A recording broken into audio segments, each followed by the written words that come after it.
como eu sou das ciências sociais, eu ouço muitos amigos que são de outras áreas, dizendo que eles não conseguem vislumbrar, não conseguem ver de que maneira a sociedade civil, de fato, traz um debate que traz resultados práticos, né? Eu ouço os meus colegas, né, falarem muito que eles falam, mas as organizações, ou então os movimentos, o movimento estudantil, qual acho que todo mundo que passou pela universidade teve, de alguma maneira indireta ou diretamente contato com os movimentos estudantis, e aí eu vejo muitos amigos fazer esse debate de que não conseguem vislumbrar que braço é esse da sociedade civil que, de alguma maneira, nos ajuda a pautar a questão enfim, da militância em torno da violência, da diminuição da violência contra a mulher.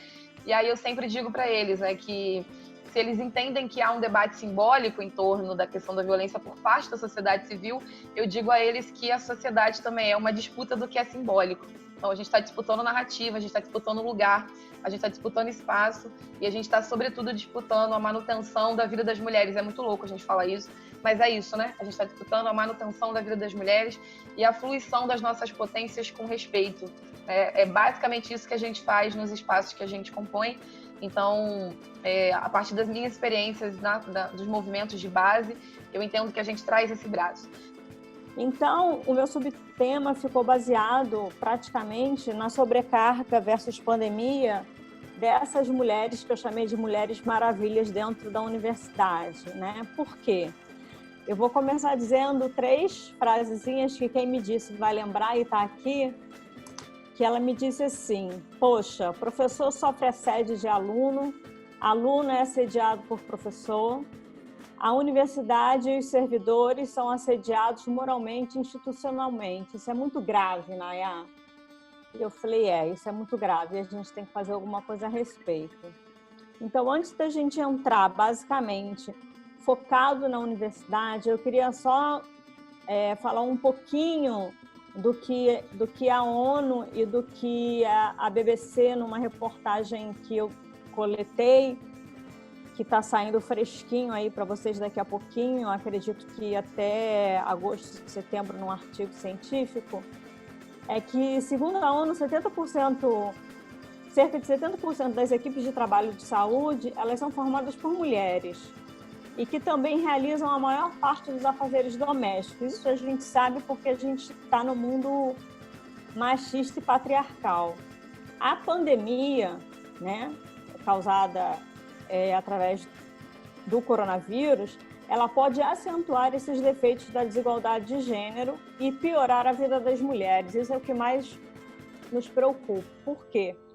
Porque o alerta foi dado pelo Fundo de População das Nações Unidas, que é um organismo da ONU responsável por questões populacionais.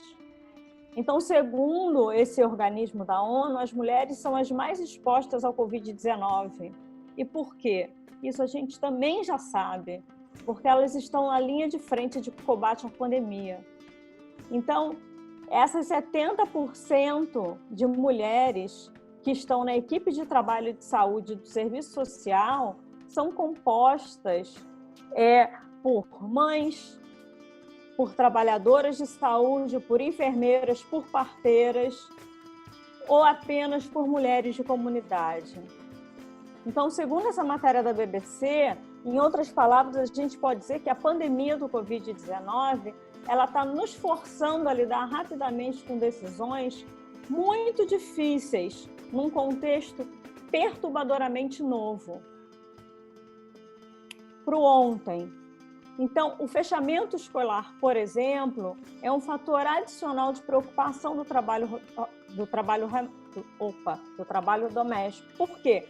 Porque o trabalho doméstico ele recai tipicamente sobre as mulheres. Não tem jeito. Por mais que o parceiro seja colaborativo, essa colaboração, esse compartilhamento, ele não é 100%, ele não é 50-50%. Ele vai ser bem menor.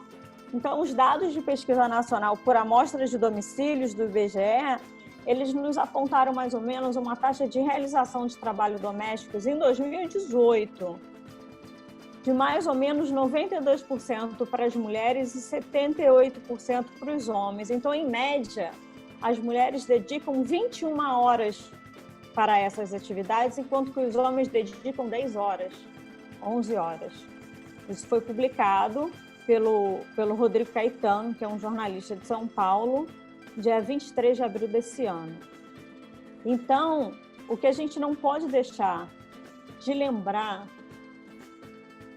muito fortemente, muito veementemente, é que a importância da trajetória da luta pela emancipação da mulher do Brasil e de todo mundo. E a gente está falando da nossa história, que é a nossa história brasileira, que é muito peculiar, como em todo país em desenvolvimento ou subdesenvolvido.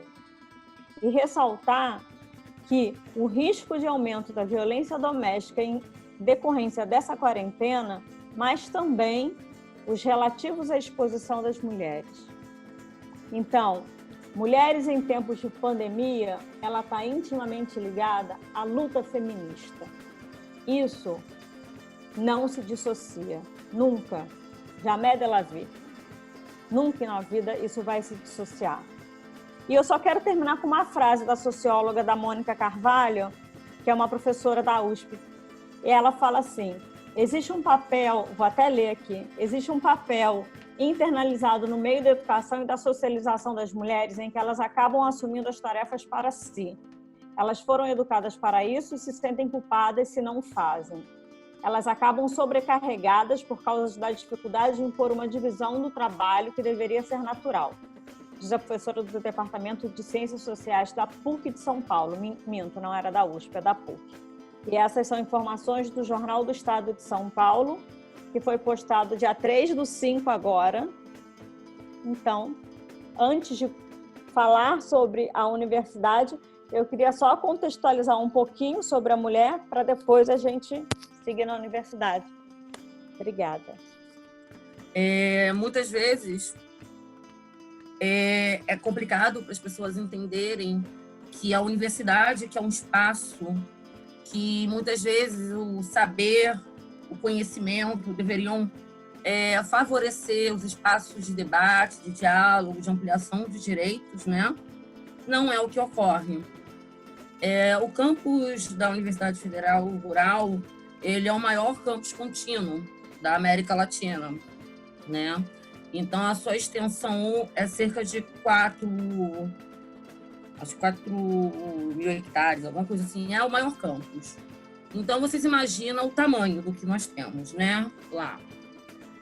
Uma das motivações que me levou a vir trabalhar com tais questões é o índice de violência contra a mulher não só dentro da Universidade Rural, bem como no município de Seropédica. E, frente a essa pandemia, as coisas elas não diminuem, né? No caso nosso, um primeiro momento que a gente tem na Rural, são muitos casos de assédio, e de assédio sexual, de assédio moral contra alunas e professoras, mas que isso também vai se reproduzir fora da universidade, mas nesse caso mais ligados à violência doméstica. Num estudo que nós fizemos e na física, junto com várias pesquisadoras em vários níveis, e também já saiu agora um recente, esse mês, da Sociedade Brasileira de Física.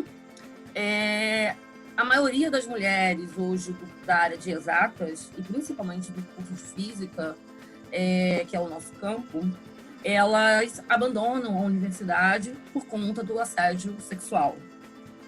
E mesmo as que ficam têm muita dificuldade e desenvolvem fenômeno, eu prefiro usar a palavra fenômeno, né? A maioria usa a síndrome do impostor, quando elas não se consideram capazes o suficiente de desenvolverem suas atividades intelectuais por serem oprimidas pelos homens, né? E ter sua capacidade intelectual questionada. Eu acho que é importante a gente ressaltar que quando a gente vai falar de violência contra a mulher, a gente não está falando só da agressão física. Você tem a agressão verbal, você tem a agressão psicológica, e isso é tão danoso quanto um tapa que você leve, né? Porque os impactos disso são muito fortes. O que tem sido colocado também, que não só a questão da violência doméstica, você não conseguir fazer a denúncia com a pessoa que está ali com você, mas o fato que, por exemplo, do caso de você sofrer uma outra questão que tem sido muito problemática é o caso de você sofrer uma violência sexual por parte do seu companheiro, seu ex-companheiro, dentro de casa, e você necessita de fazer um exame no IML, tem todo um corpo de delito e tudo mais, e isso não está sendo feito devido à pandemia. Então, isso tem agravado a questão das mulheres e até a questão da própria denúncia, por não terem como acessarem essas delegacias e esses meios. O que tem sido, e quando consegue, isso ainda é muito dificultado. Então, acho que a gente precisa refletir muito nessa questão e como isso, a gente pode estar levando isso à frente. E esses dados, eles têm sido muito evidentes, tanto no Rio de Janeiro, quanto em São Paulo. Eu queria só complementar a fala da Viviane, de que realmente o IML não está ocorrendo, mas algumas delegacias estão recebendo denúncias por telefone. Então, você pode sair para ir no mercado de máscara e tudo, ou ir na esquina, ou ir na vizinha pegar sal, ligar, fazer a denúncia, e a partir disso você pode pedir um documento de afastamento temporário.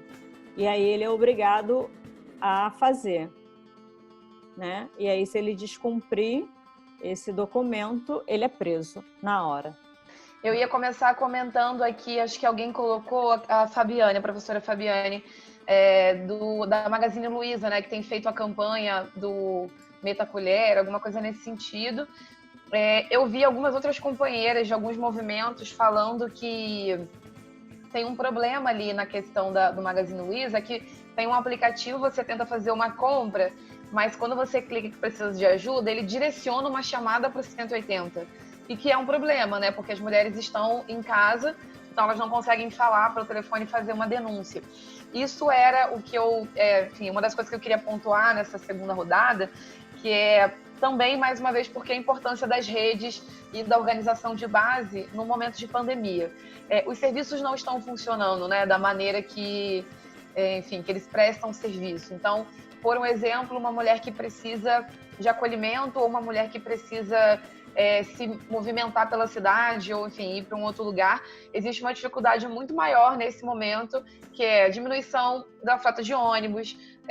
Acho que em alguns lugares a gente não consegue nem ir e nem pegar ônibus que seja para cidades diferentes. Então, o acesso à cidade, né, e a circulação está completamente prejudicada nesse momento. Então, como que essas mulheres conseguem minimamente sair de uma situação de vulnerabilidade se os serviços não estão funcionando? Então, entra também aí, mais uma vez, a questão da rede dos movimentos, né? Alguns movimentos têm prestado esse papel de tentar criar um mínimo de rede, né? Quando tem uma amiga minha que é do campo do direito também, ela fala muito sobre estar segura é também criar redes. E essa rede é avisar o máximo de pessoas ao seu redor, as pessoas saberem que você está numa situação de vulnerabilidade. Então, esse é um momento, né, de potencializar redes e possibilidades de acolhimento às mulheres. Então, eu queria deixar com vocês uma última fala aqui, porque eu não consigo reproduzir ela inteira, mas ela é muito impactante, e saiu no jornal O Dia, o Globo, de 2013, e assim eu vou terminar a minha fala. Foi realizado um protesto por cerca de 30 alunos de diversas graduações que invadiram o plenário onde acontecia a primeira semana acadêmica de filosofia da Rural. O alvo da manifestação era um professor, que era um dos palestrantes. Aos gritos de professor abusa, discrimina, dá risada e a universidade fica calada, o grupo interrompeu os debates e um dos alunos leu ao microfone uma carta de protesto contra o docente, reticência. Os estudantes contam que a grande maioria dos episódios preconceituosos envolvendo o professor ocorreu em sala de aula mesmo, durante discussões nada filosóficas. De acordo com a aluna de Ciências Sociais, o professor disse a alunas de pedagogia que elas ganhariam mais fazendo sexo oral do que como pedagogas. Em nota, a universidade enalteceu o docente, autor de aproximadamente 50 artigos em periódicos científicos e de mais de 40 livros sobre filosofia e educação. E a reitoria enfatizou que ele contribui para a formação dos alunos. A Rural acrescentou, no entanto, abre aspas, não tem responsabilidade pelo posicionamento individual do referido professor em qualquer área. Isso aconteceu na gestão anterior a esta que eu trabalho. Então, eu mostro para vocês como é a violência dentro da universidade e como muitas vezes ela é colocada, ignorada e faz muito mal às mulheres essa violência. Obrigada. Que a pandemia ela veio e ela vai, né? É óbvio e claro que a pandemia causada pelo Covid-19 ela tem um esgotamento e ela se tornou uma epidemia sinistra nas mulheres. E, infelizmente, é sabido que nem todos nós somos iguais nas adversidades. Então, a meu ver, não é realista esperar ter um desempenho igual ao que você, mulher, está acostumada. E talvez sequer desempenho algum, mesmo com bastante tempo em casa. Isso é importante. Esta é provavelmente a maior mudança em todas as nossas vidas em termos de operações cotidianas. Tome cuidado para manter a sanidade antes de entrar em pânico, antes de entrar num dia ruim sobre o progresso do seu trabalho em andamento ou a falta de andamento no seu trabalho. Não se cobre, porque isso vai passar. Vai ser difícil? Pode ser difícil. Há coisas assustadoras entre o ponto A e o ponto B, mas o ponto B existe. E todos os dias que a gente está na quarentena, a gente está mais perto do ponto B. Então, apenas você, eu, nós mulheres, nós, sociedades, como geral, podemos evitar o nosso cansaço em meio a essa pandemia, porque o ponto B vai chegar. Esse é o meu recado. Obrigada.